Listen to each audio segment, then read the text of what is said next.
All right, recovering from drug or alcohol addiction can be a tough road. This morning we are joined by author Clint, to get some tips that may help you on your journey. Hi. Make it a little easier. Hey, Hi. great to be back. Thanks. Great to see you. Thanks for hanging out with us here. One of your books that you recently wrote, and we talked about this while last time you were here, is Wisdom of the Men. But you also share a personal story in that book, too.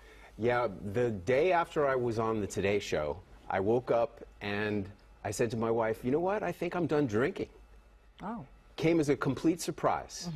And that was 9 years ago, plus. Okay. And really, it's been one of the most amazing things I've ever done in my life. It's given me a whole lot more self-confidence and allowed me to have meteoric success in my life. That's so wonderful. That's wonderful. It's the best thing. And this month is National Recovery Month. And you have some tips, I guess, you want to, in case people are struggling at home and they're watching you right now. It's not easy to quit drinking or smoking pot or any kind of recovery. It takes a lot of help. So I wanted to offer my best tips. And number one is water. You know, this is really your friend. We talk all the time about hydration. Well, when you're getting sober, water is going to be your best friend. Okay, okay. And then health. You know, you got to replace what you're doing with drinking with something else. Like, in fact, I went on Google 3 times that I can remember, and I Googled, what do you do with your time when you're not drinking alcohol anymore? Right, Because yeah. you got so much extra time. So I started walking my dog a lot more. Okay. It helped me to lose a lot of weight. I started listening to self-help podcasts and audiobooks. Okay. Really a lot of self-improvement. And then tea and coffee. I mean, this little tea bag is going to help you out a lot, because what you're really addicted to is the motion of drinking. And it really doesn't matter so much what you drink. So drink some tea or drink some coffee, and green tea is very healthy for you. Yes, definitely, definitely. And then fun. You know, my favorite thing is to swim in tropical waters. I brought my swim goggles with me. And you need to do things that are fun for you, because, you know, when I was drinking, if you were to say, what's your favorite thing to do, I would say getting drunk. That was my favorite hobby. So you need new hobbies. You need new hobbies to give you fun, and you need to really look at, what do you really like besides drinking and smoking pot? Swimming was one of yours. Yep. Okay. And then peer pressure. You know, I thought that when I quit drinking, if I went to parties, people would give me a lot of peer pressure. Never happened. People don't care about you. No, they care about themselves. They only care about their own buzz. That's it. Yeah. And then there are a lot of issues with who you're dating. Like, I remember one time, I couldn't believe it.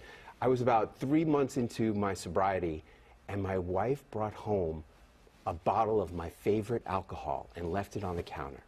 You see, if you're dating a person who doesn't want you to get sober because you have these rituals of drinking alcohol together, they may sabotage you. And it's not their fault. You know, they're used to what they're used to. Yeah. Right. If it was me, I'd feel like it was a bait and switch. Okay.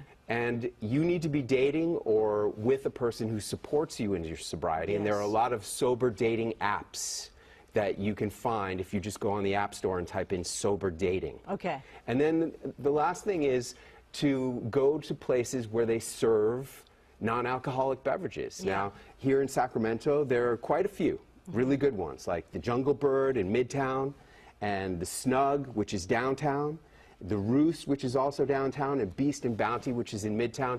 All of those places have great mocktails that they offer, and you can go there and feel like you're not being deprived while everybody else is drinking old fashions or gin and tonics or whatever they're drinking. Yeah. You can be having a good mocktail that's You share fun. your story in Wisdom of the Man, as well as your other experiences of meeting some great people here and their stories. Yeah? Wisdom of the Men is my 21st best-selling book. It's about the coolest people that I've met, you know, all kinds of international superstars, and 5 presidents of the United States. George W. Bush, I haven't met him, but I did meet his father, H.W. But George W. Bush got sober at 48 years old, which is when I got sober also. And he has always been an inspiration for me to be sober. You know, I thought if George W. Bush could do it, then I could do it too. And it is a journey. It takes a lot, and it does take a support team to definitely you know, get you through that. So like you mentioned, surround yourself with people who want you to succeed. So You got to do it for you. Yeah, definitely. It's the only way to do it. Right. Thank you. All right, Thank you for Clint sharing all of Arthur. If you want more information, your website's clintarthur.tv. Thank you so much. All right. Great to be back. Sharing us. Thank you.